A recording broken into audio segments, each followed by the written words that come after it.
Hello everyone, welcome to my channel. जैसे कि आप लोग जानते हैं कि यह समाजशास्त्र से संबंधित क्लास है और समाजशास्त्र से रिलेटेड किसी भी एग्जाम की तैयारी कर रहे हैं तो उसके लिए भी महत्वपूर्ण है। जो बच्चे इस चैनल पर नए हैं प्लीज़ चैनल को सब्सक्राइब कर लीजिएगा और ज़्यादा से ज़्यादा संख्या में शेयर कीजिए जिससे और भी बच्चे पढ़ सकें। और जो बच्चे बिहार स्टेट के लिए तैयारी कर रहे हैं उनके लिए तो बहुत ही महत्वपूर्ण है। तो चलिए देर न करते हुए आज का टेस्ट देते हैं। पहला क्वेश्चन है, अपराध के अप्रत्यक्ष कार्यों को दुर्खिम ने निम्नलिखित में से किस कथन में पहचाना है? अपराध के अप्रत्यक्ष कार्यों को दुर्खिम ने निम्नलिखित में से किस कथन में पहचाना है? ऑप्शन है मानकों के उल्लंघन के विरुद्ध सामूहिक मनोभाव, बी दंड का भय, सी समाज का लचीलापन और डी उपर्युक्त में से कोई नहीं। 1 का राइट आंसर दीजिए। कौन सा राइट होगा? इसमें राइट होगा ऑप्शन ए, मानकों के उल्लंघन के विरुद्ध सामूहिक मनोभाव। ऑप्शन ए करेक्ट होगा। इमाल दुर्खिम ने माना है कि अपराध की प्रकृति शाश्वत है। दुनिया में कभी भी कोई समाज ऐसा नहीं रहा है जिसमें किसी न किसी रूप में अपराध न पाए जाते हों। नेक्स्ट क्वेश्चन है, किसने समर्थन किया कि प्रकार्यात्मक विश्लेषण को संपूर्ण समाज तक सीमित रहने की आवश्यकता नहीं है परंतु इस संगठन, संस्थान या समूह तक विस्तारित किया जा सकता है? ऑप्शन है A Levi Strauss, B Malinowski, C Parsons और D Merton. Question number 2 right answer दीजिए। इसमें राइट होगा ऑप्शन सी राइट होगा, पार्सन्स। टॉलकाट पार्सन्स ने अपने प्रकारवादी दृष्टिकोण को अपनी पुस्तक द सोशल सिस्टम में स्पष्ट किया है और पार्सन्स के अनुसार सामाजिक संरचना के अंतर्गत असंख्य परस्पर संबंधित इकाइयां हैं जो संपूर्ण व्यवस्था को एक निश्चित प्रतिमान प्रदान करती हैं। नेक्स्ट क्वेश्चन है, निम्नांकित में से कौन सा परेटो की प्रतिक्रिया की अवधारणा में अनुप्रयोग है? कौन सा परेटो की प्रतिक्रिया की अवधारणा में अनुप्रयोग है? ऑप्शन है ए व्यक्तिनिष्ठ रूप से तार्किक क्रिया, बी वस्तुनिष्ठ रूप से तार्किक क्रिया, सी व्यक्तिनिष्ठ और वस्तुनिष्ठ रूप दोनों से तार्किक क्रिया और डी उपर्युक्त में से कोई नहीं। इंपॉर्टेंट क्वेश्चन है, राइट आंसर दीजिए।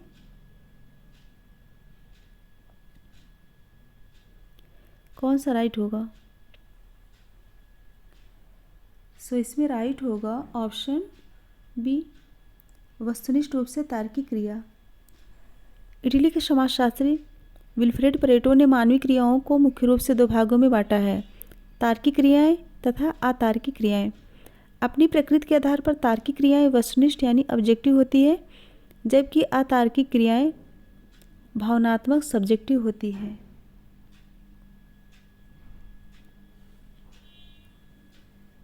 नेक्स्ट क्वेश्चन है, प्रतीकात्मक अंतःक्रिया के मूलभूत सिद्धांतों के साथ कौन सा संबंधित है? ऑप्शन है ए अंतःक्रिया में उपयोग किए गए प्रश्न को लोग बदल नहीं सकते हैं, बी व्यक्तिनिष्ठ समझ पर आधारित अंतःक्रिया में उपयोग किए प्रतीकों को लोग बदल सकते हैं, सी स्थिति के निर्वाचन के आधार पर अंतःक्रिया में उपयोग किए प्रतीकों को लोग किंचित या बिल्कुल बदल सकते हैं, डी सोचने की क्षमता के आधार पर अंतःक्रिया में उपयोग किए प्रतीकों को लोग बदल सकते हैं। क्वेश्चन नंबर 4 आंसर दीजिए। कौन सा राइट होगा? ऑप्शन सी, स्थिति के निर्वाचन के आधार पर अंतःक्रिया में उपयोग किए प्रतीकों को लोग किंचित या बिल्कुल बदल सकते हैं। प्रतीकात्मक अंतर्क्रिया शब्द की उत्पत्ति जो है किस लेखक से संबंधित है? फटाफट कमेंट करके बताइए। तो यह जो है हर्बर्ट ब्लूमर से संबंधित है और 1969 में प्रकाशित अपनी पुस्तक सिंबॉलिक इंटरैक्जिम पर्सपेक्टिव एंड मेथड में ब्लूमर ने इस पद का प्रयोग किया था।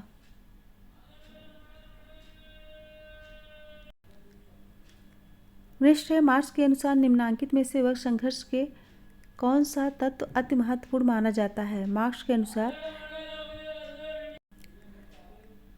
अनुसार निम्नलिखित में से वर्ग संघर्ष के लिए कौन सा तत्व अति महत्वपूर्ण माना जाता है? ऑप्शन है ए वर्ग हित, बी वर्ग चेतना, सी वर्ग गठन और डी वर्ग की पहचान। क्वेश्चन नंबर 5, कौन सा राइट होगा? सो इसमें राइट होगा ऑप्शन बी वर्ग चेतना। कार्ल मार्क्स ने वर्ग संघर्ष का सबसे प्रमुख तत्व विभिन्न वर्गों में वर्ग चेतना का विकास होना माना है।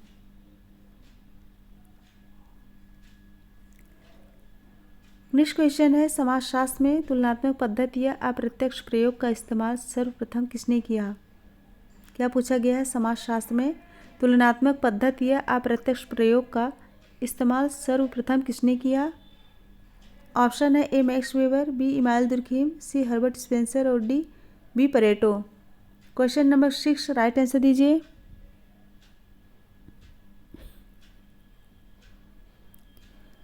सो इसमें राइट होगा ऑप्शन बी इमानुएल दुर्खीम ने। सामाजिक विज्ञानों में तुलनात्मक विधि का प्रयोग विभिन्न समाजों की तुलना करने के लिए किया जाता है और दुर्खीम समाजशास्त्री व्याख्या में कारण तत्व या कार्य कारण संबंध की प्रामाणिकता सिद्ध करने के लिए तुलनात्मक पद्धति ही सर्वोच्च मानते हैं। किसको? तुलनात्मक पद्धति को सर्वश्रेष्ठ मानते हैं। नेक्स्ट है, आंकड़े के संग्रह के लिए सहभागी अवलोकन पद्धति का प्रयोग किसने किया? आंकड़े के संग्रह के लिए सहभागी अवलोकन पद्धति का प्रयोग किसने किया? ऑप्शन है ए रेडक्लिफ ब्राउन, बी मेलिनोव्स्की, सी दुबे और डी इनके Bose. Question number 7 right answer दीजिए। सो इसमें राइट होगा ऑप्शन बी मेलिनोव्स्की। सहभागी अवलोकन शब्द का प्रयोग सर्वप्रथम लिंडमैन ने अपनी पुस्तक सोशल डिस्कवरी 1924 में किया और इस पद्धति में शोधकर्ता अपने अध्ययन विषय के साथ सम्मिलित होकर उनका अवलोकन किया।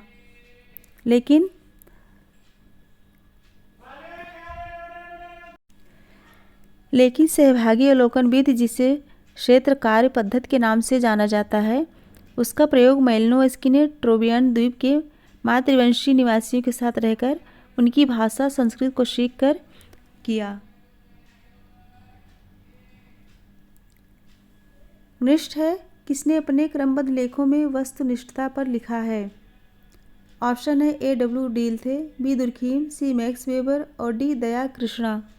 राइट आंसर दीजिए। क्वेश्चन नंबर 8 कौन सा राइट होगा? सो इसमें राइट होगा ऑप्शन बी दुर्खीम। दुर्खीम ने अपने क्रमबद्ध लेखों में वस्तुनिष्ठता ऑब्जेक्टिविटी पर व्यापक रूप से लिखा है।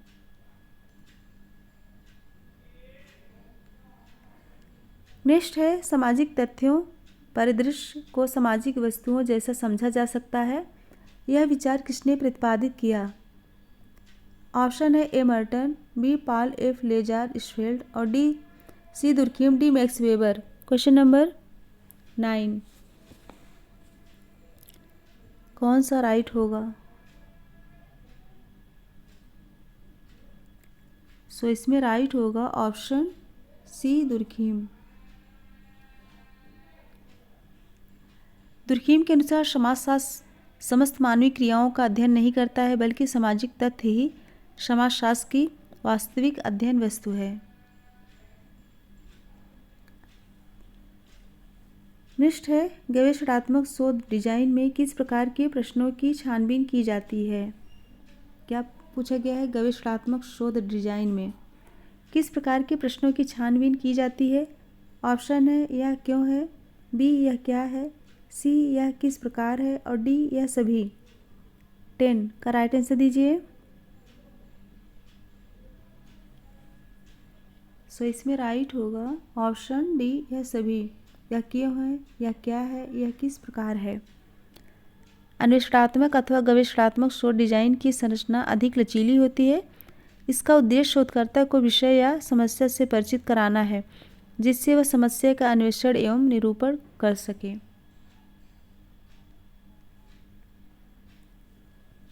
नेक्स्ट क्वेश्चन है, वैयक्तिक अध्ययन पद्धति का उद्देश्य है। वैयक्तिक अध्ययन पद्धति का उद्देश्य है। ऑप्शन है ए, संबंधों के बारे में सामान्य कारण करना, बी, परिदृश्य के वांछित संबंधों की छानबीन करना, सी, परिदृश्य के अधिकतम संभावित संबंधों की छानबीन करना, डी, परिदृश्य के चयनित संबंधों में उसे संबंधित करना। 11 का राइट आंसर दीजिए। कौन सा राइट होगा? सो इसमें राइट होगा ऑप्शन बी, परिदृश्य के वांछित संबंधों की छानबीन करना, बी करेक्ट होगा। अवलोकन सूचना संग्रह की एक सरल, समान एवं सार्वभौम विधि है। अवलोकन में शोधकर्ता स्वयं देखता है कि उसके उत्तरदाता या विषय क्या कर रहे हैं। इस प्रकार अवलोकन मूल रूप से गैर शाब्दिक व्यवहार का अध्ययन है। नेक्स्ट क्वेश्चन है, विवृत तालिका से कौन से माध्य की परिगणना की जा सकती है? क्या पूछा गया है? विवृत तालिका से कौन से माध्य की परिगणना की जा सकती है? विवृत तालिका। ऑप्शन है ए, माध्यिका और बहुलक, बी, बहुलक एवं माध्य, सी, माध्य एवं मध्यिका, और डी, इनमें से कोई नहीं। 12 का राइट आंसर दीजिए। कौन सा राइट होगा? सो इसमें राइट होगा ऑप्शन सी, माध्य एवं मध्यिका। ऑप्शन सी करेक्ट होगा।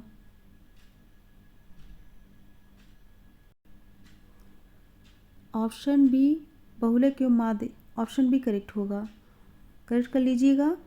विवृत तालिका में कौन से माध्य की परिगणना की जा सकती है? तो बहुलक एवं माध्य, ऑप्शन बी करेक्ट होगा। नेक्स्ट क्वेश्चन है, जब एक चर गुणात्मक है और दूसरा चर परिमाणात्मक है तो उनके बीच सहविचरण ज्ञात करने के लिए किस माप का उपयोग किया जाएगा? क्या पूछा कि जब एक चर गुणात्मक है और दूसरा चर परिमाणात्मक है तो उनके बीच सहविचरण ज्ञात करने के लिए किस माप का उपयोग किया जाएगा?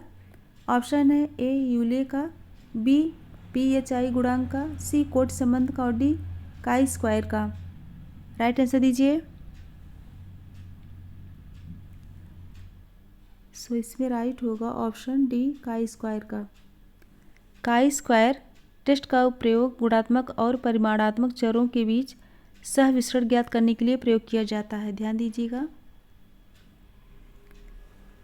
नेक्स्ट है, निम्नांकित पद्धतियों में से कौन सी प्रायिकता प्रतिचयन के नाम से जानी जाती है? कौन सी प्रायिकता प्रतिचयन के नाम से जानी जाती है?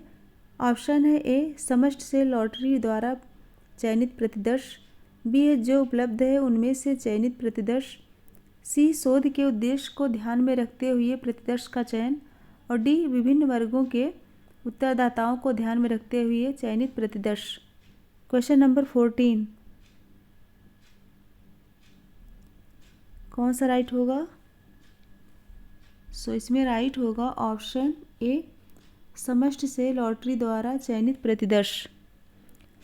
प्रायिकता प्रतिचयन वह है जिसमें समग्र की इकाई के चुने जाने की कितनी संभावना या ज्ञात रहती है और इसकी गणना की जा सकती है।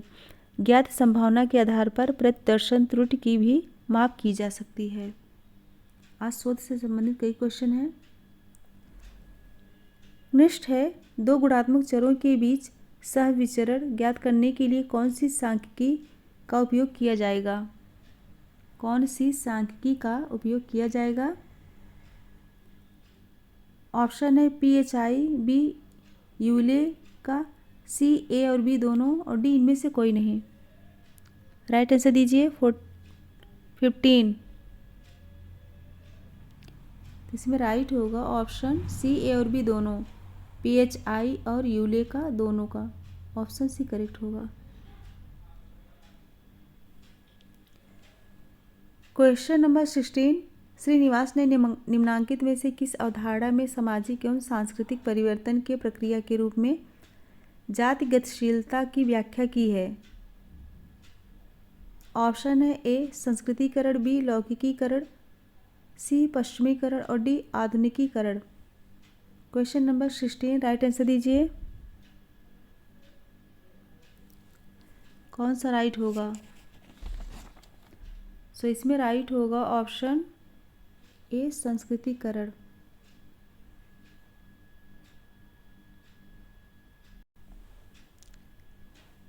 नेक्स्ट क्वेश्चन है क्वेश्चन नंबर 17। हम संस्थाओं के नहीं समितियों से संबंधित होते हैं, यह किसने कहा है? हम संस्थाओं के नहीं समितियों से संबंधित होते हैं, यह किसने कहा है? ऑप्शन है आगवन, बी सदरलैंड, सी गिडेंस और डी मैकाइबर। 17 का राइट आंसर दीजिए। कौन सा राइट होगा? ऑप्शन डी करेक्ट है। मैकाइबर एवं पेज ने अपनी पुस्तक सोसाइटी में बताया है कि समिति मूर्त होती है, जबकि नियमों एवं कार्यप्रणालियों की व्यवस्था होने के नाते संस्था अमूर्त होती है। इसीलिए मैकाइबर एवं पेज ने कहा हम समितियों के सदस्य होते हैं, संस्थाओं के नहीं। ऑप्शन डी करेक्ट होगा। नेक्स्ट क्वेश्चन है निम्नलिखित कथनों में से कौन से सही है? नीचे दिए गए कूटों की सहायता से उत्तर दें। ऑप्शन है ए समाजीकरण, स्तरीकरण की वर्ग व्यवस्था को बंद व्यवस्था समझा जा सकता है, बी इसे खुली व्यवस्था समझा जा सकता है, सी वर्ग व्यवस्था में व्यक्ति सामाजिक सोपान तंत्र में ऊपर या नीचे नहीं जा सकता है, डी है वर्ग व्यवस्था को समानता सामाजिक गतिशीलता द्वारा पृथक किया जाता है। क्वेश्चन नंबर 19 राइट आंसर दीजिए। कौन सा राइट होगा? सो इसमें राइट होगा ऑप्शन बी, इसे खुली व्यवस्था समझा जा सकता है। जात के विपरीत वर्ग एक खुली व्यवस्था है। व्यक्ति अपनी क्षमता और उपलब्धियों के द्वारा किसी भी वर्ग का सदस्य बन सकता है और वर्ग सामाजिक गतिशीलता का परिचायक है। वर्ग पूर्णता अर्जित होता है। नेक्स्ट क्वेश्चन है किसी पूर्व अपराधी द्वारा सामाजिक मानकों का अनुपालन किसका उदाहरण कहा जा सकता है? किसी पूर्व अपराधी द्वारा सामाजिक मानकों का अनुपालन किसका उदाहरण कहा जा सकता है? ऑप्शन है समाजीकरण, बी पुनः समाजीकरण, सी बी समाजीकरण और डी असामाजीकरण। क्वेश्चन नंबर 20 राइट आंसर दीजिए। सो इसमें राइट होगा ऑप्शन बी पुनः समाजीकरण। पुनः समाजीकरण रिसोशियोलॉजिजेशन यह विसमाजीकरण के बाद की प्रक्रिया है। सीखे हुए व्यवहार के स्थान पर नए सिरे से समाज की मान्यताओं के अनुरूप मूल्यों, आदर्शों, व्यवहारों आदि को पुनः सीखने की प्रक्रिया है। इसे हम रिसोशलाइजेशन कहते हैं।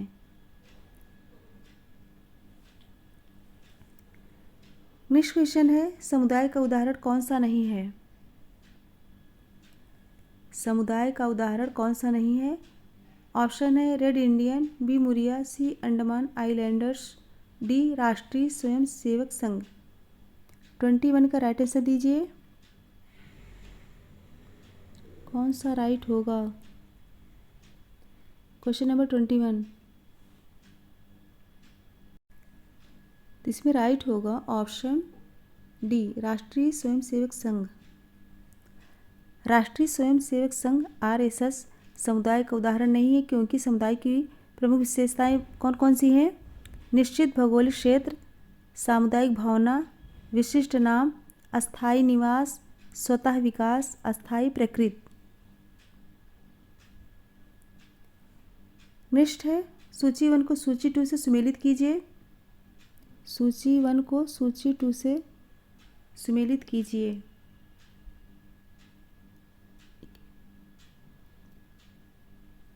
उपसंस्कृत किससे मिलान होगा?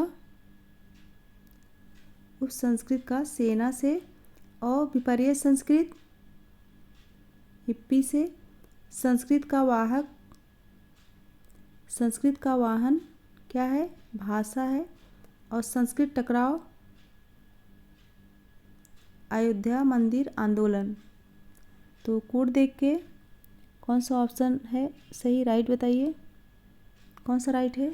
ऑप्शन सी, यह राइट होगा। नेक्स्ट है समाज मिथ का प्रयोग सर्वप्रथम किसने किया है? समाज मिथ का प्रयोग सर्वप्रथम किसने किया है? ऑप्शन है ए लुंडबर्ग, बी मोरेनो, सी बुगार्ड्स और डी वर्जेस। 23 का राइट आंसर दीजिए। कौन सा राइट होगा? Option B Moreno.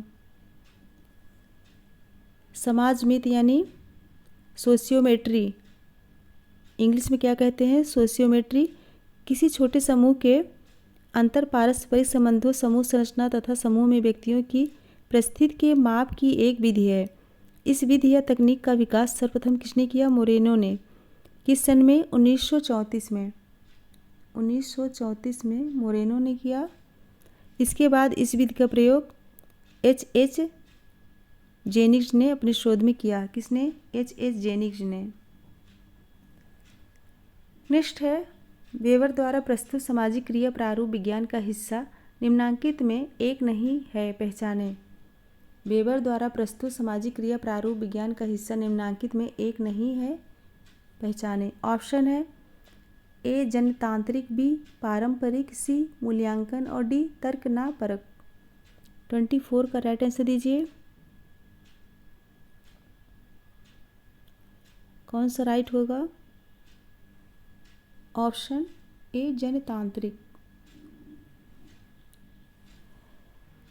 Max weber ने सामाजिक क्रियाओं को 4 श्रेणियों में बांटा है। कौन कौन से? तार्किक क्रिया, मूल्यांकनात्मक क्रिया, प्रभावात्मक क्रिया और परंपरात्मक क्रिया। जनतांत्रिक क्रिया का उल्लेख उन्होंने नहीं किया है।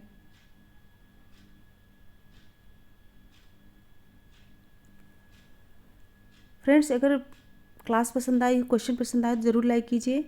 जो बच्चे नहीं लाइक किए प्लीज़ लाइक कर दीजिए फटाफट। 25 संस्कृत का तत्व निम्नांकित में से कौन सा नहीं है? संस्कृत का तत्व निम्नांकित में से कौन सा नहीं है?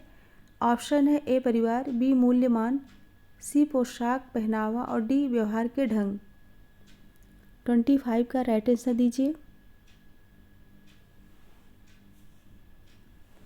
क्या पूछा गया है? संस्कृत का तत्व नहीं है।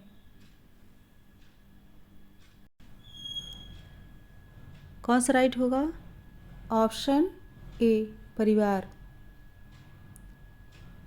मूल्यमान, पोशाक पहनावा, व्यवहार के ढंग ये संस्कृत के तत्व हैं। परिवार जो है संस्कृत का तत्व नहीं है।